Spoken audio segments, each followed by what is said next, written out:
ಸಾರಿಗೆ ನೌಕರರ ಬೇಡಿಕೆ ಈಡೇರಿಕೆಗೆ ಪ್ರತಿಭಟನೆ ಮಾಡೋದಕ್ಕೆ ಮುಂದಾಗಿರುವಂತಹ ವಿಚಾರಕ್ಕೆ ಸಂಬಂಧಪಟ್ಟಂತೆ ಆರ್ ಅಶೋಕ್ ಮಾತನಾಡಿದ್ದಾರೆ. ಬೇಡಿಕೆ ಈಡೇರಿಕೆಗೆ ಸಾರಿಗೆ ನೌಕರರ ಪ್ರತಿಭಟನೆಯ ವಿಚಾರವಾಗಿ ನಾನು ಸಾರಿಗೆ ಸಚಿವನಾಗಿದ್ದಾಗ ಅವರ ಬೇಡಿಕೆಯನ್ನು ಈಡೇರಿಸಿದ್ದೆ. 4 ವರ್ಷದ ಬಾಕಿಯನ್ನ ಈ ಕಾಂಗ್ರೆಸ್ ಸರ್ಕಾರ ಕೊಟ್ಟಿಲ್ಲ. ಅಗ್ರಿಮೆಂಟ್ ಪ್ರಕಾರ ನ್ಯಾಯಯುತ ಬೇಡಿಕೆಯನ್ನು ಕೇಳ್ತಾ ಇದ್ದಾರೆ ಅಂತ ಮಂಡ್ಯದಲ್ಲಿ ವಿಪಕ್ಷ ನಾಯಕ ಆರ್ ಅಶೋಕ್ ಈ ರೀತಿಯಾಗಿ ವಾಗ್ದಾಳಿಯನ್ನು ನಡೆಸಿದರು. ರಾಜ್ಯದ ಜನತೆಯ ತೊಂದರೆಗೆ ಸರ್ಕಾರವೇ ನೇರ ಹೊಣೆ. ಸಿಎಂ ತಕ್ಷಣವೇ ಅವರ ಬೇಡಿಕೆ ಈಡೇರಿಸುವಂತ ಕೆಲಸ ಮಾಡಬೇಕು ಅಂತ ಆರ್ ಅಶೋಕ್ ಈ ರೀತಿಯಾಗಿ ಒತ್ತಾಯವನ್ನ ಮಾಡಿದ್ದಾರೆ.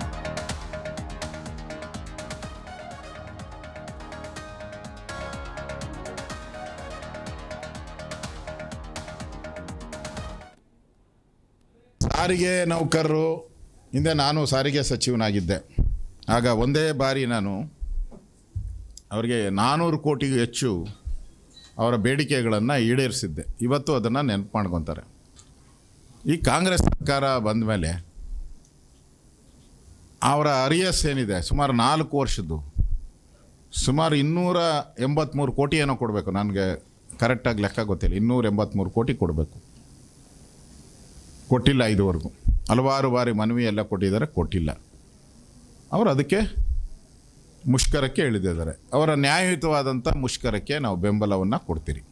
ಅವರ ಬೇಡಿಕೆಗಳನ್ನು ಈಡೇರಿಸಿ. ಯಾಕಂದರೆ ಎವ್ರಿ 4 ಇಯರ್ಸ್ ಅದು ನಿಮಗೂ ಗೊತ್ತಿದೆ.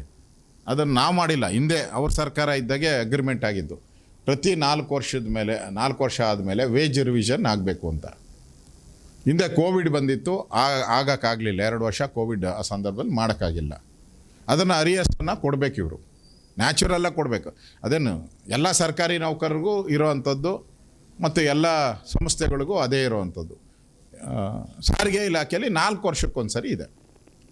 ಅದರ ರಿವಿಷನ್ನು ಮತ್ತು ಹಳೆ ಬ್ಯಾಲೆನ್ಸನ್ನು ಕೇಳ್ತಾ ಇದ್ದಾರೆ. ಫಸ್ಟ್ ಹಳೆ ಬ್ಯಾಲೆನ್ಸನ್ನು ಕೊಡಿ, ಮತ್ತು ಹೊಸದಾಗಿ ಏನು 4 ವರ್ಷದ ರಿವಿಷನ್ ಆಗಬೇಕಾಗಿತ್ತು ಅದನ್ನು ಸ್ಥಾಪನೆ ಮಾಡಿ ಹಳೆ ಬ್ಯಾಲೆನ್ಸನ್ನು ಕೊಡಿ ಅಂತ ಅವರು